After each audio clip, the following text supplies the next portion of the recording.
మీ అందరి కోసం ఒక మంచి కథ. రామాపురం అనే గ్రామంలో గోపన్నకి మేకల మంద ఉండేది.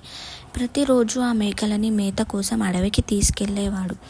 ఆ మందలో ఒక మేకకి పిల్ల పుట్టింది. పుట్టిన పిల్ల అప్పుడప్పుడే మంద నుంచి బయటకి వెళ్ళిపోయేది. ఆ విషయం గమనించిన తల్లి మేక గట్టిగా హెచ్చరించింది. అడవిలో క్రూర మృగాలు ఉంటాయి, మంద నుంచి బయటకు వెళ్ళొద్దని గట్టిగా హెచ్చరించింది. అయితే తల్లి తనపై కావాలనే కోప్పడుతుందని, బయట చాలా అందంగా ఉంటుందని, తన సంతోషాన్ని అడ్డుకుంటుందనేసి తల్లిపై కోపం పెంచుకుంటుంది పిల్ల మేక.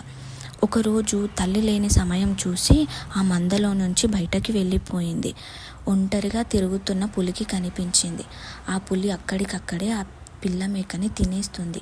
ఈ కథలో నీతి ఏంటంటే, పెద్దలు ఏది చెప్పినా అది పిల్లల మంచి కోసమే, వాళ్ళ సంతోషాన్ని అడ్డుకోవాలని కాదు. సో మీ పేరెంట్స్ కూడా మీకు ఏదైనా వద్దు అని అంటే అది మీ మంచి కోసమే అని అర్థం చేసుకోవాలి.